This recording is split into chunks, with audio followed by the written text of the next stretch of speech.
আজকে আমি পনিরের তরকারি করছি, তাই তেল দিয়েছি কড়ায়, সাদা তেল। তেলটা গরম হয়ে গেছে, গ্যাসটা কমিয়ে দিয়েছি। এবার পনিরগুলো আমি ভেজে নিচ্ছি।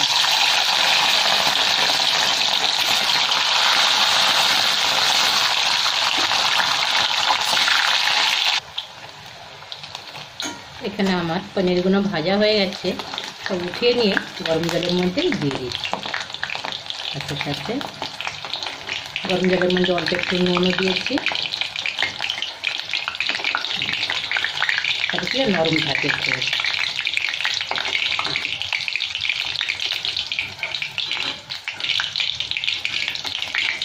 এই তেলের মধ্যে একটু আমি গরম মশলা দিয়ে দেবো, গোটা গরম মশলা দিয়ে পেঁয়াজ দিয়ে দেবো।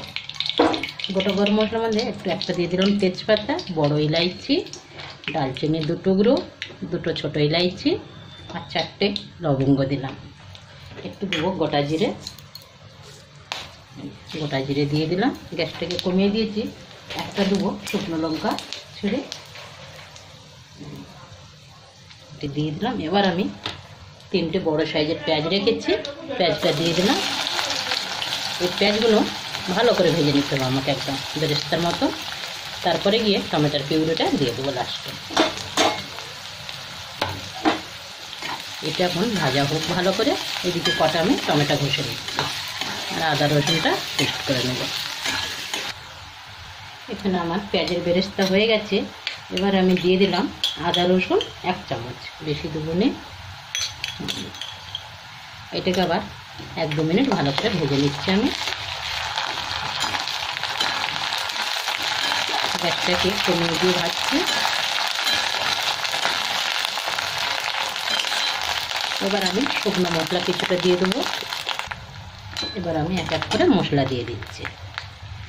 দিয়ে দিলাম কাশ্মীরি মির্চ পাউডার 2 চামচ, এখানে জিরে পাউডার 1 চামচ, হলুদ দিয়ে দিচ্ছি, আর এখানে ধনে পাউডার 1 চামচ দিয়ে দিলাম।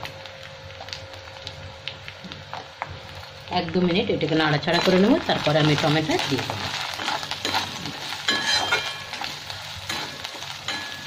সাথে 1 চামচ বেসনও দেবো, বেসনটাকে ভেজে নেবো। সাথে বেসন দিয়ে দিলাম।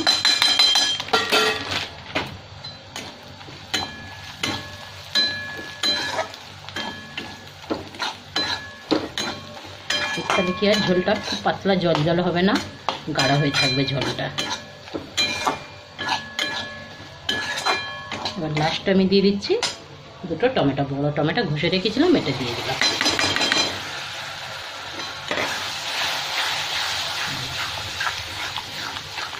সাথে আমি নুনও দিয়ে দিচ্ছি। এখন নুনটা এখন দেওয়া হয়নি, নুন দিয়ে দিলাম।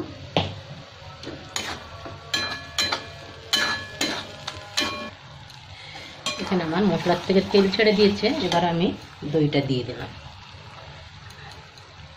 এবার দই দিয়ে কিছুক্ষণ আরও ভালো করে আমি কষে নেবো মশলাটা।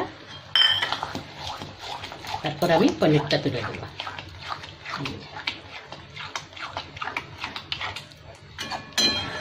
আজকের আমার পনির হচ্ছে ধাবা স্টাইল, একদম ধাবার মতো আমি বানাচ্ছি।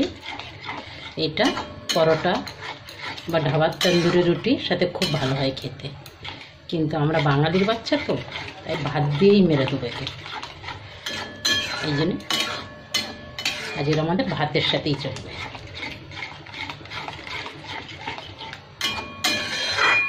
আর একটু কষে নিই মশলাটা, তেলও ভালো করে ছেড়ে দেবে। তারপরে পনিরটা তুলে দেবো। গ্যাস কমিয়ে দিলাম। এবার আমি দিয়ে দিচ্ছি গরম মশলা পাউডার 1 চামচ, আর দিয়ে দিলাম কস্তুরি মেথি। দিয়ে মশলাটা ভালো করে এখন ভেজে নিচ্ছি। তেলও পুরো ছেড়ে দিয়েছে আমার, এখন জল নেই। এবার আমি পনিরটাও তুলে দেবো। আমার রান্না লাস্টের দিকে হয়ে এসছে।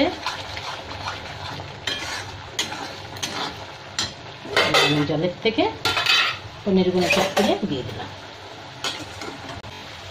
অল্প একটু জল দিলাম, পনিরেরই জলটা দিয়ে দিলাম। আর আমার কিছু করতে হবে না, 2 মিনিট ফুটিয়ে নেবো ঢাকা দিয়ে, নিলেই হয়ে যাবে, রান্না শেষ।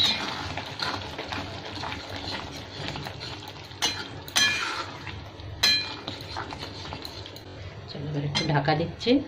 এবার আমি 2 মিনিট পরে খুলে দেখছি। খুব সুন্দর তেল ছেড়ে দিচ্ছে, সেন্টও খুব সুন্দর। এবার আমি গ্যাস বন্ধ করলাম।